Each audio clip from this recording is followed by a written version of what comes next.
누가복음 11번째 시간인데요. 저는 지난 한 주간 하나님 말씀을 묵상하고 준비하면서 누가복음 4장에서 우리 오늘 본문은 14절부터 읽었지만 마지막 절까지 예수님을 바라보게 하셨습니다. 예수님은 어떤 일과 어떤 사역을 하셨는가? 그러면서 말씀을 묵상하던 중에 이런 마음을 하나님께서 주셨는데요. 우리 교회가, 우리 서신교회가 이런 교회가 되었으면 좋겠다. 예수님처럼 이런 마음으로 사역하는 교회가 되었으면 좋겠다. 여러분, 오늘 예수님이 어떤 사역을 하셨는가를 집중하고 또 우리 역시 우리 교회도 예수님처럼 사역하는 교회가 되기를 간절히 소망합니다. 첫 번째로 예수님은 어떻게 사역하셨습니까? 14절을 보시면 예수께서 성령의 능력으로 갈릴리에 돌아가시니 그 소문이 사방에 퍼졌고, 그러니까 예수님의 사역은 성령의 능력으로 소문난 사역이었습니다. 그러니까 성령님이 함께 하셔서 하나님의 능력이 나타나신다는 사역이 예수님의 사역이었는데요. 바라기는 우리 교회도 이런 소문난 사역이 되기를 원합니다. 성령의 능력이 함께 일어나는 교회가 되기를 간절히 소망합니다. 밥이 맛있다고 소문나는 교회 되기를 원하지 않습니다. 우리 교회 주차장을 보시면 참 넓고 좋죠. 우리 교회를 생각할 때 누군가가 서신교회 주차장 참 넓고 좋아, 주차장 좋다고 소문나는 교회 되고 싶지는 않습니다. 저는 성령의 능력이 있다고, 이 교회에 오면 하나님의 역사하심이 있다고, 이렇게 정말 소문나는 교회가 되어야 합니다. 여러분, 오늘날 이 시대 교회 가운데 이것보다 더 필요한 것은 없는 것 같습니다. 자, 그런데 주님께서 성령의 능력이 언제 주어졌냐면, 우리 지난 시간에 40일간 주님께서 광야에 계실 때 성령님과 함께 동행하셨거든요. 성령으로 충만해지셨습니다. 또 주님께서 언젠가 또 말씀하셨습니다. 기도회에는 이런 유가 나갈 수 없느니라. 우리가 정말로 성령 충만한 교회를 원한다면 우리가 교회가 기도해야 할 줄로 믿습니다. 우리가 정말 기도가 연약합니다. 제가 보기에 우리 교회가 2%가 아직 부족한데 기도가 부족합니다. 저 역시 기도가 부족한 사람입니다. 여러분, 우리 속에 기도의 시간을 최소화하고 싶은 욕구가 있습니다. 하나님을 안 믿는 건 아닌데 하나님을 믿지만, 여러분, 우리가 기도의 시간을 자꾸만 줄여나가고 최소화하려고 하는 경향이 있습니다. 여러분, 우리가 기도하기를 원합니다. 기도해야 성령님이 함께 하십니다. 우리 지난 시간에 기도의 자리 한 번 이상 참석하기라고 외치고 캠페인을 했는데 새벽마다 우리 성도님들 기다렸습니다. 한 분이라도 누군가 더 오시지는 않을까. 5시가 넘었지만 짤랑하면서 우리 현관문을 열면 소리가 나잖아요. 누군가 한 분이 더 들어오지는 않을까 기다렸습니다. 안 오시더라고요. 여러분, 기도해야 성령님이 함께 하십니다. 무엇보다도 기도하는 우리 성도님들 되시기를 바랍니다. 자, 두 번째, 주님께서 어떻게 사역하셨나요? 우리 15절을 같이 한번 읽어봅니다. 시작. 친히 그 여러 회당에서 가르치심에 뭇 사람에게 칭송을 받으시더라. 자, 주님은 가르치심 때문에, 말씀 때문에 칭송을 받으셨네요. 여러분, 우리 교회가 이런 교회가 되기를 원합니다. 하나님 말씀으로 인하여 칭송받는 우리 서신교회가 되기를 원합니다. 우리 지난주에 사탄이 주님을 유혹했죠. 돌을 떡으로 만들어라. 자, 이 말씀을 여러 가지로 해석할 수가 있는데 특히 이렇게 해석할 수가 있습니다. 사람들이 필요로 하는 것은 이 시대 빵이다. 그러니까 그 빵을 주는 사람이 되어라. 근데 주님은 거절하시죠.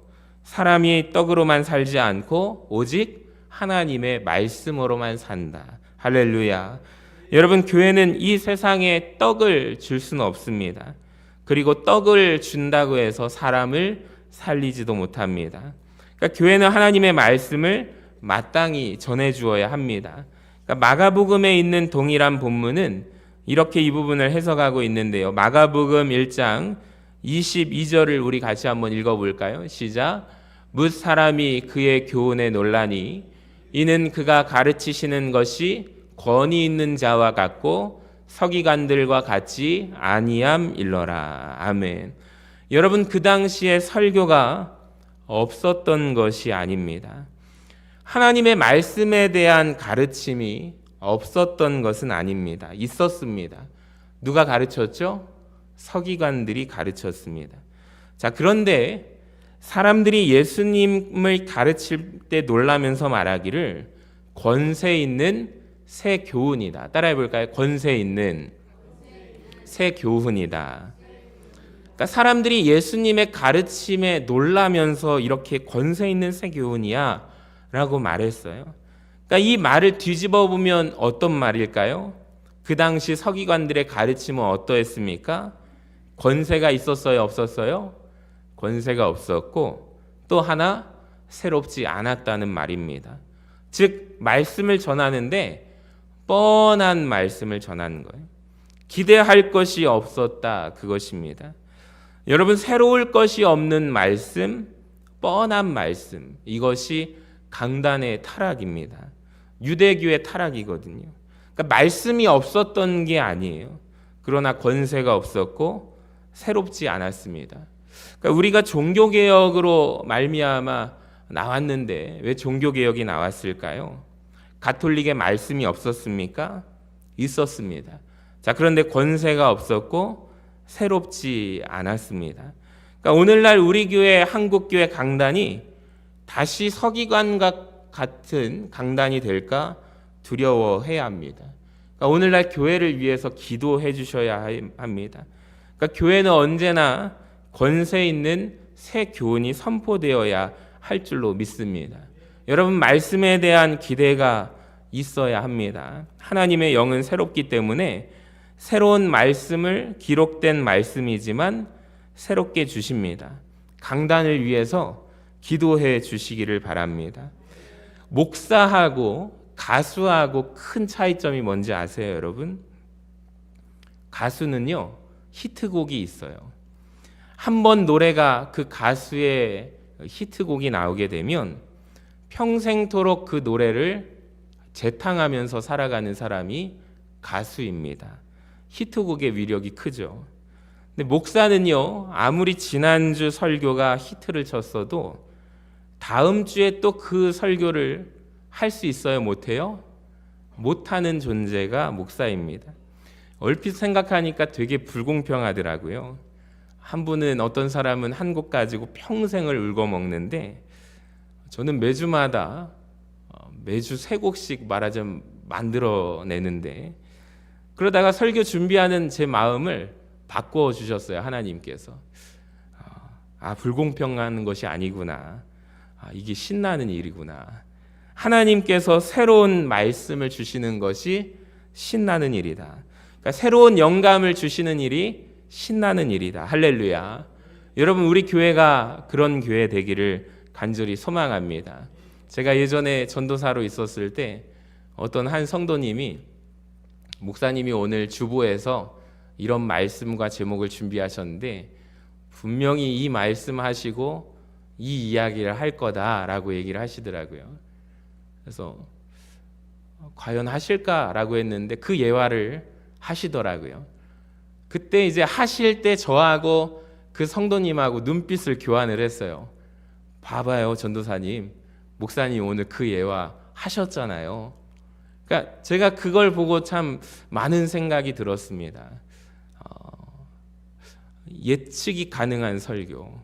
그러니까 늘 저도 이제 말씀을 준비하는 가운데 우리 성도님들이, 또 우리 교회가 90년이 됐으니 90년 동안 얼마나 많은 설교를 여러분이 많이 들으셨겠습니까?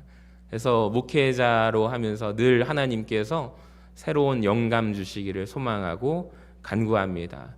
여러분, 저를 위해서도 기도해 주시기를 바라고, 특별히 우리 교회 학교, 우리 유치, 유초등부, 중고등부, 청년부를 위해서 기도해 주시기를 바랍니다. 말씀을 전해주는 교사들이 준비 없이 말씀을 전해줄 때 아이들과 학생들이 예측 가능하다면 그것 또한 새로울 것이 없는 말씀이 아닐까요? 그러니까 우리 교회는 날마다 새로운 하나님의 말씀과 영감이 쏟아져서 하나님의 새로운 말씀으로 거듭나는 변화와 성장을 이루는 우리 서신교회가 되기를 간절히 소망합니다. 자, 세 번째, 주님은 어떻게 사역하셨을까요? 16절을 한번 보시면 예수께서 그 자라나신 곳 나사렛에 이르사 안식일에, 그 다음에 여러분 펜이나 형광펜이 있다면 꼭 밑줄을 치시기를 바랍니다. 늘 하시던 대로 회당에 들어가사. 우리 같이 한번 읽어볼까요? 시작. 안식일에 늘 하시던 대로. 그러니까 주님은 안식일이면 늘 회당에 들어가셨어요. 42절도 한번 보세요. 날이 밝음에 예수께서 나오사 한적한 곳에 가시더니, 여기에서 무엇 하셨냐면 주님은 기도하셨습니다. 이 똑같은 병행 구절이 마가복음 1장 35절에 나오는데, 새벽 아직 밝기 전에 예수께서 일어나 나가 한적한 곳으로 가사 거기에서도 기도하셨습니다. 그러니까 주님은 안식일이면 어디에 가셔요? 늘 회당에 가시고, 새벽이면 늘 무엇 하세요? 기도하러 가십니다. 누가복음 22장 39절, 예수님이 어떻게 사셨느냐? 예수께서 나가사 그 다음에 줄치시면 습관을 따라 감람산에 가셨습니다. 그러니까 주님은 안식일이면 늘 회당 가시고, 아침이면 늘 기도하러 가시고, 때로 습관을 쫓아서 산에 기도하러 가셨습니다. 여러분 잘 들으시기 바랍니다. 주님은 경건 생활이 습관이셨던 분이십니다.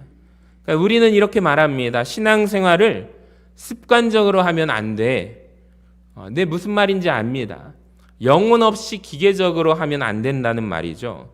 근데 반대로 신앙생활이 또 습관이 안 되면 안 됩니다. 그러니까 신앙생활이 내게 습관이 되어야 합니다. 그러니까 주일이면 아버지 집에 나오는 것이 여러분의 습관 되시기를 바랍니다. 그게 예수님의 삶이셨거든요. 가나안 교인이라고 있습니다. 여러분 들어보셨나요? 가나안 교인. 거꾸로 가면 뭐죠? 안나가 교인입니다.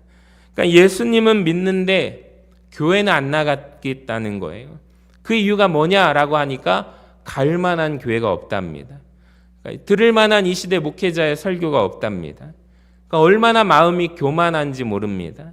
그러니까 예수님은 서기관과 같은 권세가 없는 헌 교훈에 선포된 회당에 늘 가셨습니다.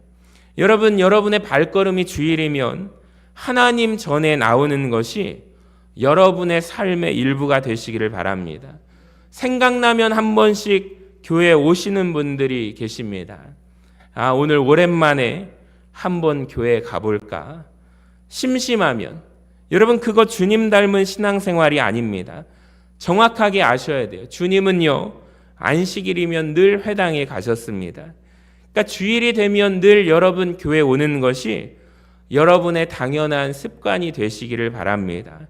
그러니까 아침에 일어나서 깨어서 늘 기도하는 것이 여러분 늘 습관이 되셨으면 좋겠습니다. 그러니까 조금이라도 젊을 때 내 몸의 경건 생활에 습관이 생기기를 바랍니다. 네 번째, 주님은 18절부터 보니까 이렇게 사역을 하셨네요. 나는 포로된 자에게 자유를, 눈먼 자에게 다시 보게 함을 전파하며 눌린 자를 자유롭게 하고 주의 은혜의 해를 전파하는 사역을 한다.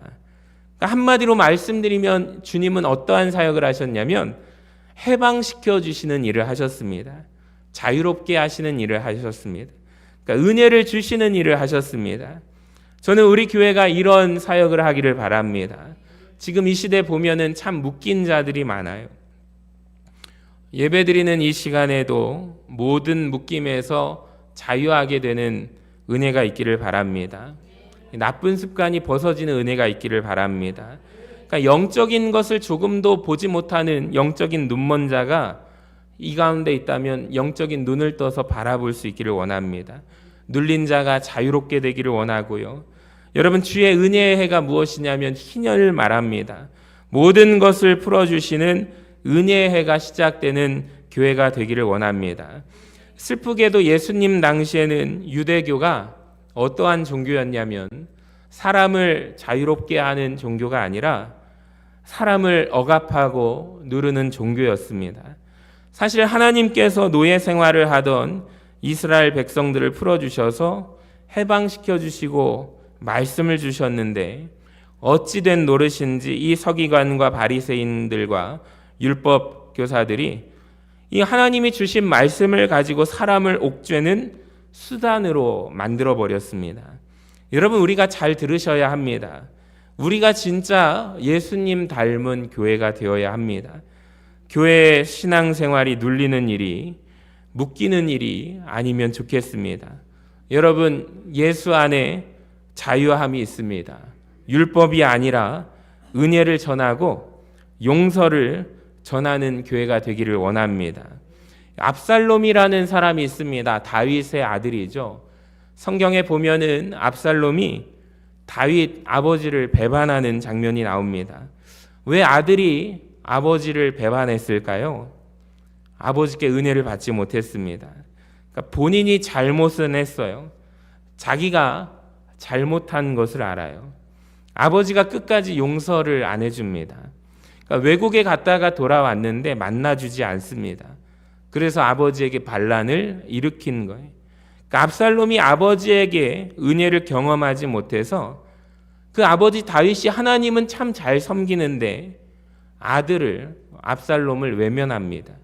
자유케 하고 그 죄의 무거운 눌린 짐을 풀어지는 은혜를 경험하지 못했어요. 여러분, 심각한 것 같습니다. 우리도 마찬가지예요. 내가 예수님을 잘 믿는데 혹시 내 자녀들이 내 이미지에서 율법적이고 항상 지적하고 항상 판단하고 항상 정죄하는 부모의 모습을 보지 않기를 원합니다.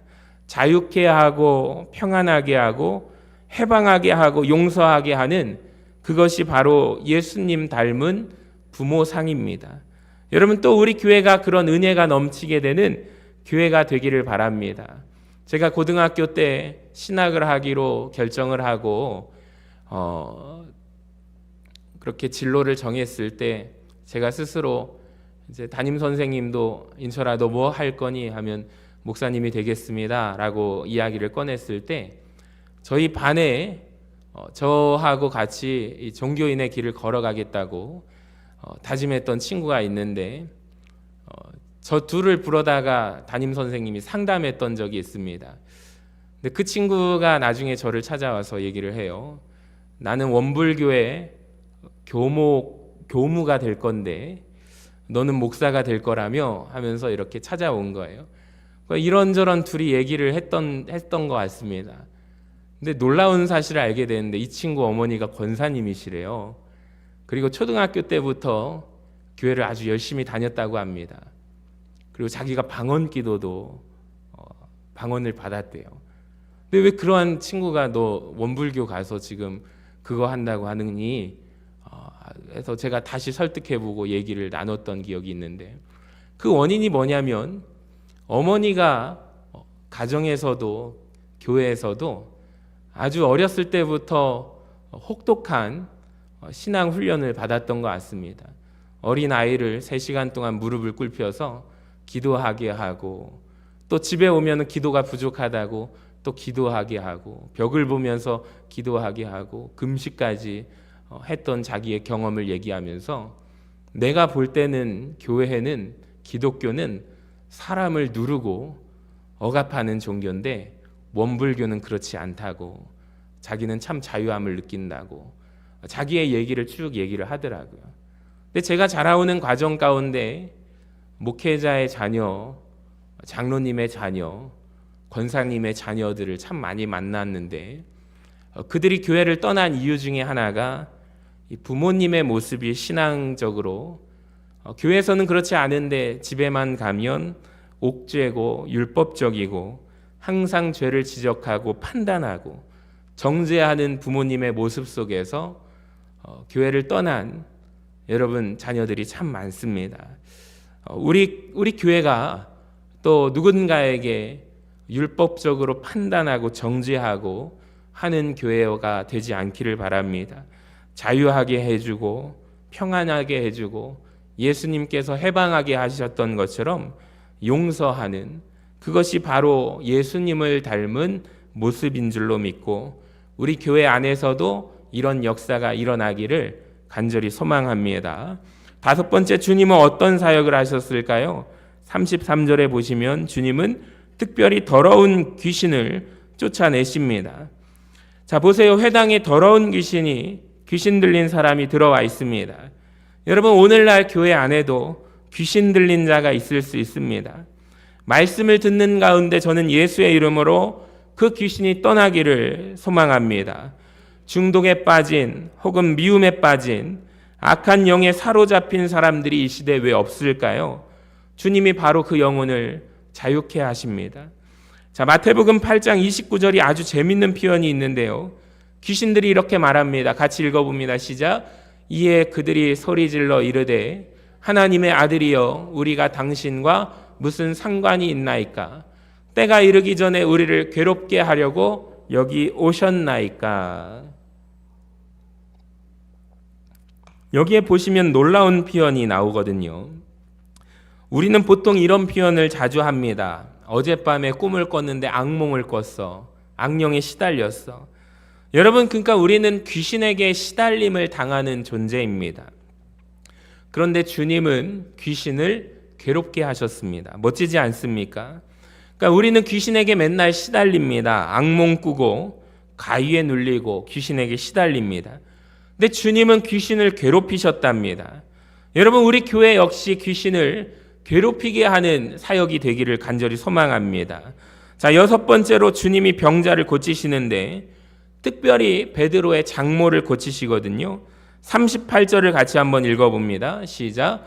예수께서 일어나 회당에서 나가사 시몬의 집에 들어가시니 시몬의 장모가 중한 열병을 앓고 있는지라 사람들이 그를 위하여 예수께 구하니. 자, 이 부분이 조금 설명이 필요한데요.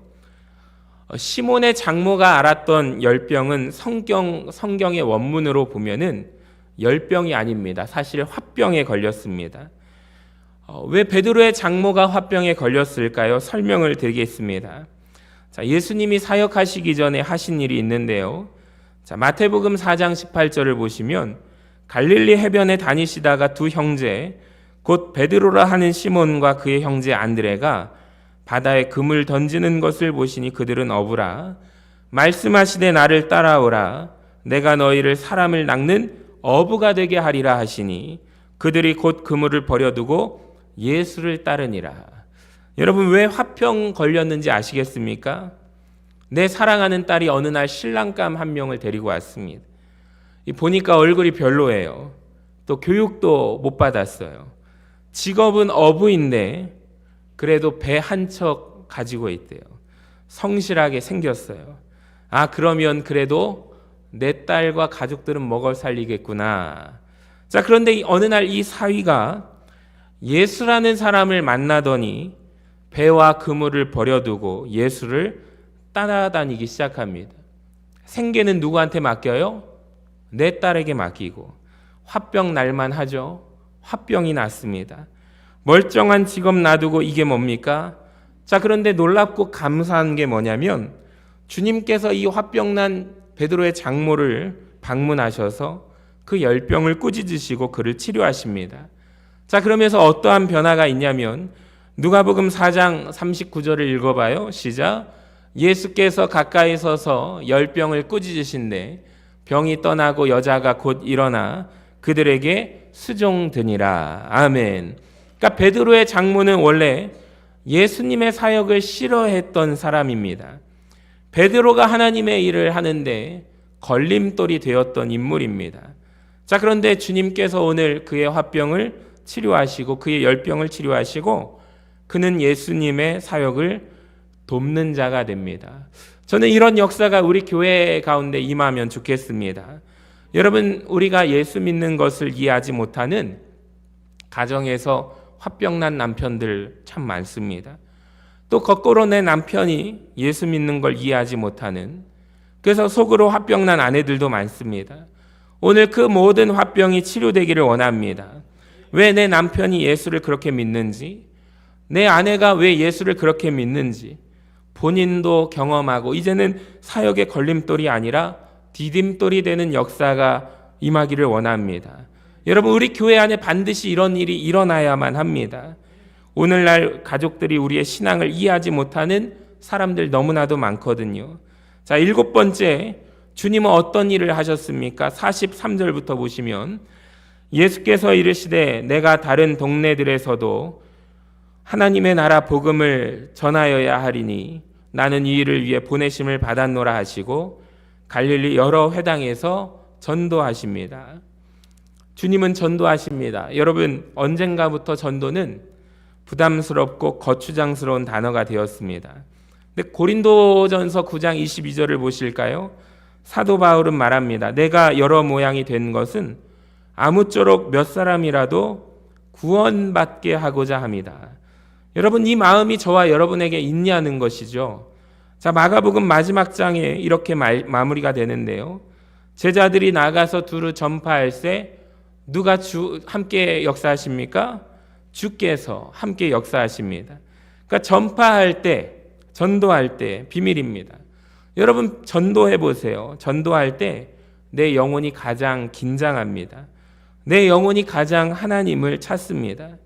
주님 도와주세요. 함께 역사하실 줄로 믿습니다.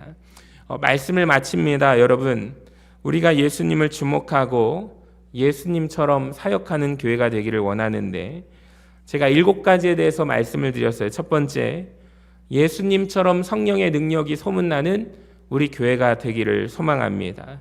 자, 두 번째, 예수님처럼 권세 있는 힘이, 생명이 있는 새 교훈, 살아있는 하나님의 말씀이 전파되는 교회가 되기를 원하고, 세 번째, 저는 제가 해야 할 목회적 사명이 이것 같아요.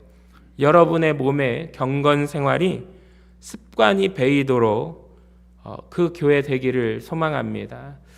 정말로 이거 필요합니다. 여러분, 새벽에 눈이 떠지면 교회 나와서 기도하시고, 또 주일이면 교회 나오셔서, 그리고 주일이면 주일 3부 예배까지 끝까지 남으셔서 하나님 앞에 예배드리는, 정말로 하나님을 영광스럽게 드리는 예배자들을 제 사명인 줄로 믿습니다.